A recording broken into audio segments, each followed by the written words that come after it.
ناگہاں ساکن ہواؤں پر روانی آ گئی، ناگہاں ساکن ہواؤں پر روانی آ گئی، اور چمن کے پتے پتے پر جوانی آ گئی۔ آج زانوئے ازل نے صبح پہ انگڑائی لی، اور مسکرا کر ایک کرن نے ہاتھ میں شہنائی لی۔ مخزن اسرار قدرت پہ امی پیدا ہوئے، گل ہوا دنیا میں ختم الرسول پیدا ہوئے۔ سامعین عزیز وقار، چند لمحوں کے لیے چند باتیں آپ کے سامنے گوش گزار کروں گا۔ میں کوئی معروف طرز کا خطیب تو نہیں ہوں، لیکن اگر تھوڑی دیر کے لیے آپ کی توجہ مجھے حاصل رہی تو ہو سکتا ہے اللہ میری زبان پر ایسی باتیں جاری فرما دے جو میرے لیے اور آپ کے لیے نفع کا سبب بن جائیں۔ سامعین عزیز وقار، میرے آقا کریم کا ذکر ربیع الاول کی آمد سے پہلے بھی جاری اور ساری رہتا ہے، لیکن جب ربیع الاول کا چاند طلوع ہوتا ہے تو اس میں بانگ پن، عروج اور اس کے حسن میں مزید اضافہ ہو جاتا ہے۔ اور یہ سچی بات ہے کہ اگر ذکر رسول سے کسی کے سینے میں ٹھنڈ نہیں بڑھتی تو سمجھ لیں کہ اس کے سینے میں دھڑکنے والا دل کسی مومن کا دل ہی نہیں ہو سکتا۔ اور جہاں عاشقان مصطفیٰ صلی اللہ علیہ وسلم کے حضور سے محبت کے اظہار کے الگ الگ رنگ ہیں، وہیں ایک طرف سے یہ آواز بھی آتی ہے کہ یہ میلاد مصطفیٰ کہاں لکھا ہے۔ بڑی حیرت کی بات ہے، کیا امتی کو ذکر مصطفیٰ کے لیے بھی دلیل کی ضرورت ہے؟ بڑی حیرت کی بات نہیں کہ تذکرہ پھولوں کا ہو رہا ہو اور بلبل دلیلیں ڈھونڈتا پھرے۔ بڑی حیرت کی بات نہیں کہ بات شمع کی ہو رہی ہو اور پروانہ دلیلیں ڈھونڈتا پھرے۔ اور یہ کیسے ہو سکتا ہے؟ بات میرے مصطفیٰ کی ہے اور امتی دلیلیں ڈھونڈتا پھرے۔ محب کے لیے تو اس سے بڑا سرمایہ ہی کوئی نہیں ہے کہ اس کے سامنے اس کے محبوب کے تذکروں کو چھیڑ دیا جائے۔ اب ذرا غور کیجئے، میرے آقا کریم کی ولادت 12 ربیع الاول کو ہوئی۔ اچھا، جس مہینے میں ہوئی اس مہینے کا نام ہے ربیع الاول۔ اب اگر اس مہینے کے معنی پر ہم غور کریں، اس کا مطلب کیا ہے، اس کا معنی کیا ہے، تو ربیع جو ہے یہ عربی زبان کا لفظ ہے، اس کا مطلب ہے بہار، اور الاول کا جو لفظ ہے اس کا مطلب ہے پہلی، فرسٹ۔ اب معنی کیا ہوگا؟ پہلی بہار۔ اب جو میں ترجمہ کرنے والا ہوں آپ کے سینے باغ باغ ہو جائیں گے کہ جب میرے اور آپ کے مصطفیٰ تشریف لائے تو دنیا میں پہلی بہار آ گئی۔ اب اس سے آگے چلیں، اگر حضور کی ولادت کے مہینے کو ہم انگریزی مہینے کے حساب سے دیکھیں تو وہ مہینہ اپریل کا مہینہ بنتا ہے، اور اپریل کا مہینہ جو ہوتا ہے یہ بہار کا مہینہ ہوتا ہے۔ کوئی درخت پھولدار ہو یا کانٹے دار ہو یا پھلدار ہو یا سائے دار ہو، سب کے سب درخت اپریل کے مہینے میں سبز و شاداب ہو کر اور ہواؤں کے جھونکوں میں اس بہار کو مناتے ہیں۔ اب سوال یہ پیدا ہوتا ہے، اللہ نے اپنے محبوب کی آمد کے لیے بہار کے موسم کا انتخاب کیوں کیا؟ بہار کے موسم کا انتخاب کیوں کیا؟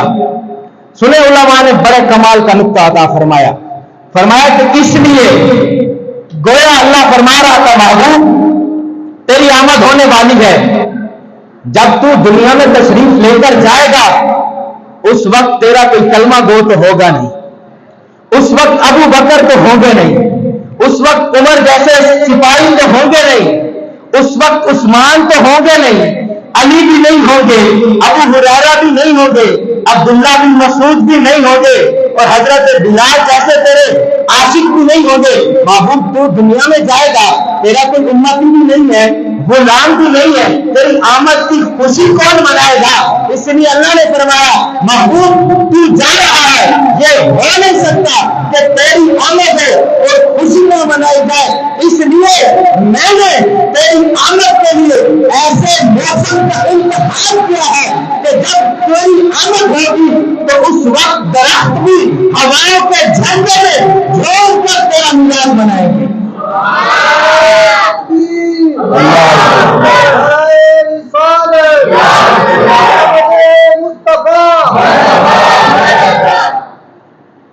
سبھی نعرے میں مل کر لگائے نا، پچھلے والے نہیں لگا رہے۔ آمد مصطفیٰ، آمد مصطفیٰ،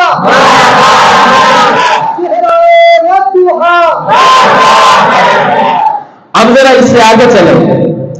اعلیٰ حضرت الشاہ امام احمد رضا خان بریلوی رحمۃ اللہ علیہ، آپ نے جو سب سے پہلے تقریر کی، عمر 6 سال کی، اور جس موضوع پر تقریر کی وہ میلاد مصطفیٰ، اور اس وقت اعلیٰ حضرت نے جو لوگ اعتراض کرتے ہیں ان کو ایسا جواب دیا کہ آج تک اس کا جواب نہیں آیا۔ اعلیٰ حضرت امام احمد رضا خان بریلوی رحمۃ اللہ علیہ، آپ نے اعتراض کرنے والوں کو جھنجھوڑ کر کہا کہ لوگ اعتراض کرتے ہیں کہ بھائی تم بڑا نبی نبی کرتے ہو، بڑے آمد مصطفیٰ کے نعرے لگاتے ہو، بڑے تم جلسے سجاتے ہو، یہ کہاں لکھا ہے؟ الشاہ امام احمد رضا خان بریلوی رحمۃ اللہ علیہ، آپ نے فرمایا کہ مجھے یہ بتاؤ، جب رسول اللہ کی ولادت ہوئی آپ نے سب سے پہلے اپنے قدم زمین پر رکھے، آپ کے سب سے پہلے الفاظ کون سے تھے؟ جواب ملا حضور کے سب سے پہلے الفاظ جو تھے وہ فکر امت کے تھے، امت امت امت، میری امت میری امت میری امت۔ تو اعلیٰ حضرت نے فرمایا کہ جب حضور تشریف لائیں، آپ کی ولادت کی گھڑی ہے اور آپ اپنے گھٹنے زمین پر رکھیں اور سب سے پہلے جو الفاظ ہوں وہ امتی امتی امتی کو بتاؤ، کیا امتی نام حرام ہو جائے؟ اگر آپ اس نبی کی ولادت کی گھڑی ہے تو وہ نبی کہ وہ اپنی ولادت کی گھڑی کہتا رہا امتی امتی امتی، تو آج ہم اس کی ولادت کی گھڑی پر نبی نبی نہ کرے تو اور کیا کریں؟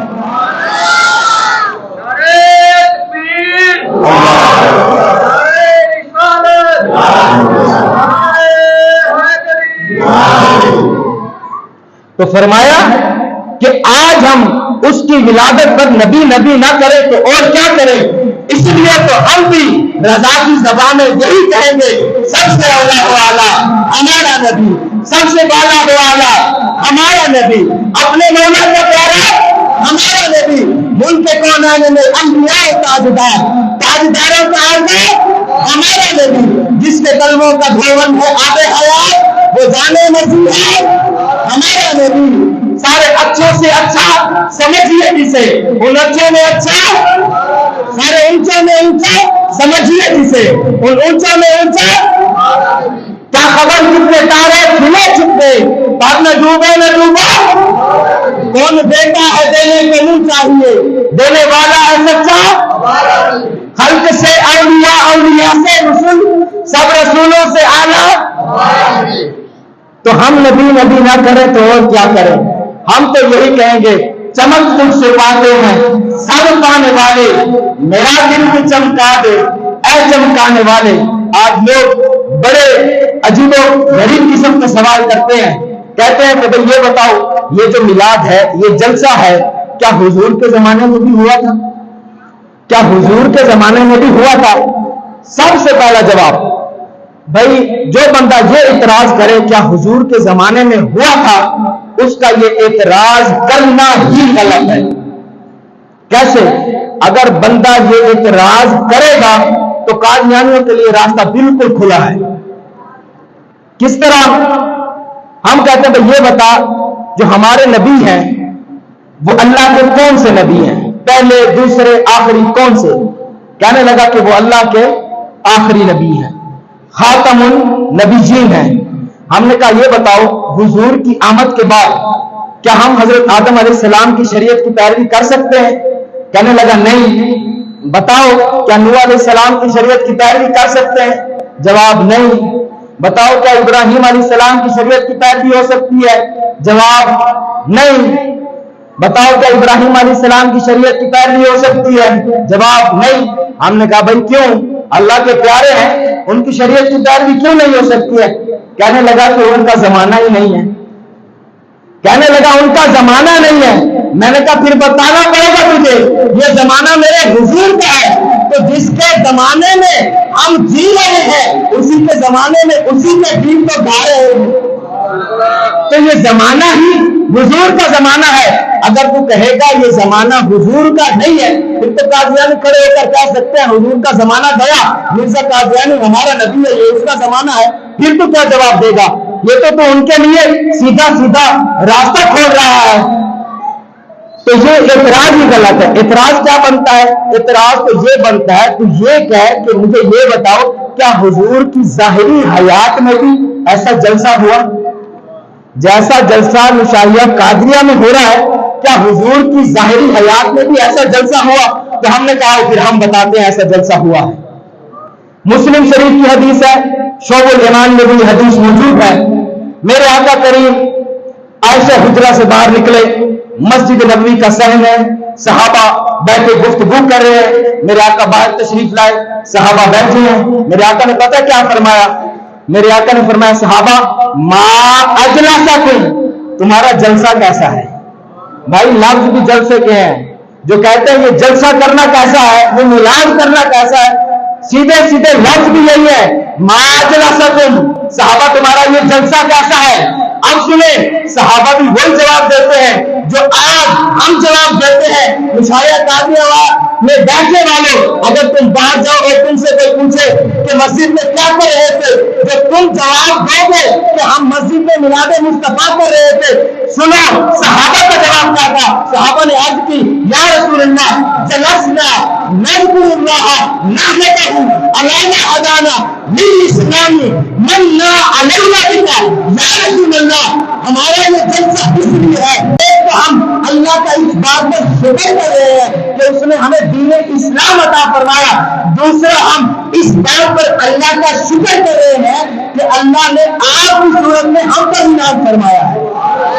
اگر حضرت حسان کی زبان میں کہے تو پھر یوں کہنا پڑے گا مننا علینا ربنا انت سفینا محمد, یا اللہ تیرا شکر ہے کہ ہم نے محمد بھیج کر ہم پر احسان فرما دیا. تو جب صحابہ نے یہ جواب دیا یا رسول اللہ ہمارے بیٹھنے کا مقصد صرف یہی ہے کہ ہم اس لیے بیٹھے ہوئے ہیں.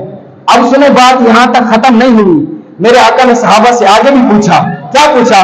میرے آقا نے فرمایا صحابہ کیا تم اس بات پر قسم دے سکتے ہو, اس بات پر قسم دے سکتے ہو؟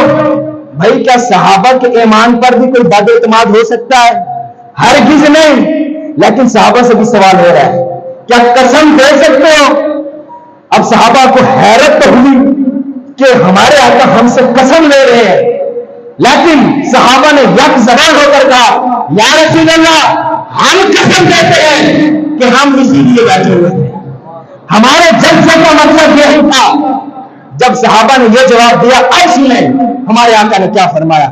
فرمایا صحابہ مجھے تمہارے ایمان میں کوئی شک نہیں تھا, مجھے یقین تھا تمہاری بات بالکل درست ہے, جو تم نے کہا یہ بالکل ٹھیک ہے, لیکن ماجرا کچھ اور ہے, ماجرا کچھ اور ہے.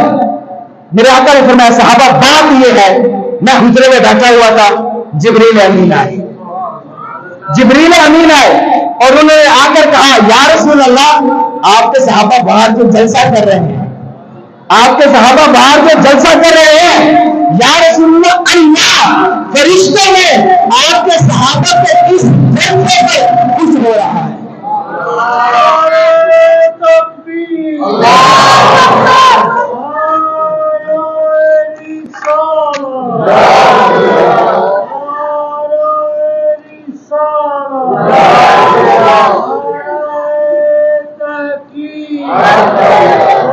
عید میلاد النبی زندہ باد، جشن عید میلاد النبی زندہ باد، سرکار کی آمد، مرحبا، سونے کی آمد، مرحبا، دین کی آمد، مرحبا۔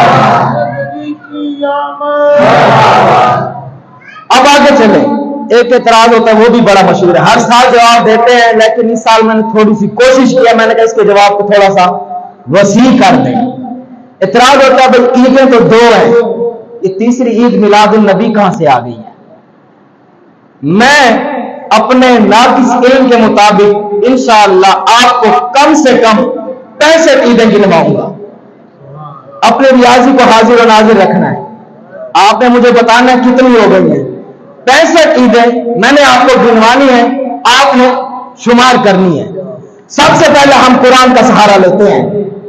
جب حضرت عیسیٰ علیہ السلام کی قوم پر من و سلوہ کا کھانا اترا تو آپ کی قوم نے کہا کہ یہ دن ہمارے لیے عید کا دن ہے، جس کو قرآن نے جو الفاظ میں بیان کیا، ربنا انزل علینا مائدۃ من السماء تکون لنا عیدا لاولنا وآخرنا، کہا کہ اے ہمارے رب یہ دن ہمارے لیے عید ہے، اور بات صرف یہاں تک نہیں تھی بلکہ یہ کہا کہ یہ ہمارے تکون لنا عید الاولنا، یہ ہمارے پہلے والے جو گزر چکے ان کے لیے عید ہے، وآخرنا جو بعد میں آئے تھے ان کے لیے بھی عید ہے۔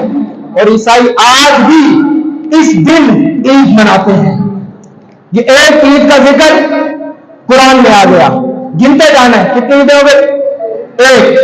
اب ذرا چلیے حدیث پاک کا سہارا لیتے ہیں۔ میرے آقا کریم صلی اللہ علیہ وسلم نے ایک حدیث میں 5 عیدوں کا ذکر ایک ساتھ فرمایا ہے۔ فرمایا یوم عرفہ، یوم النار، ایام تشریق، عیدنا اہل الاسلام۔ فرمایا کہ 9 ذی الحج کی عید ہے، 10 کی عید ہے، 11 کی عید ہے، اور 12 ذی الحج کی عید ہے، اور 13 کی عید ہے۔ 5 عیدیں کتنی ہو گئی؟ 6۔ اور ایک عید الفطر، کتنی عیدیں ہو گئی؟ 7 عیدیں ہو گئی۔ اب آگے چلیے، حدیث پاک میں ہے میرے آقا کریم صلی اللہ علیہ وسلم نے ارشاد فرمایا ان الجمعۃ سید الایام، جمعہ جو ہے یہ ہفتے کے باقی دنوں کا سردار ہے، جعلہ اللہ للمسلمین عیدا، اللہ نے اس کو مسلمانوں کے لیے عید بنایا ہے۔ اب ذرا بات سنیے کہ سال کے 365 دن ہوتے ہیں اور ہفتے کے 7 دن ہوتے ہیں۔ 7 دنوں میں 7واں دن جمعہ لیں، 7واں دن جمعہ لیں، اور سال کے 365 دنوں سے ہم نے 7واں دن جمعہ لے کر جمعوں کی عید نکالنی ہے تو کتنے عیدیں جمعے کی ہیں؟ تو 365 کو جب ہم نے 7 پر تقسیم کیا تو جواب آیا 65، تو جواب آیا 52، جواب آیا 52۔ تو پہلے کتنی عیدیں ہو چکی ہیں؟ 7 اور 52 59 حدیثیں ہو گئی۔ اب آگے چلیے، میرے آقا کریم صلی اللہ علیہ وسلم نے ارشاد فرمایا کہ جب کوئی بندہ جب اس کی وفات کا وقت قریب ہے اور اس کو آخری لمحے میں کلمہ نصیب ہو جائے، فرمایا کہ وہ وقت اس کے لیے عید کا وقت ہے۔ کتنی عیدیں ہو گئی؟ 7 ہو گئی۔ اب آگے چلیں، میرے آقا کریم صلی اللہ علیہ وآلہ وسلم نے ارشاد فرمایا کہ جب بندہ فوت ہو جاتا ہے پھر بندے کو قبر میں دفنا دیا جاتا ہے، منکر نکیر اس سے سوال کرتے ہیں، اگر وہ ان سوالوں میں پاس ہو جائے، فرمایا کہ وہ وقت بھی اس کے لیے عید کا وقت ہے۔ کتنی ہو گئی؟ 61 ہو گئی۔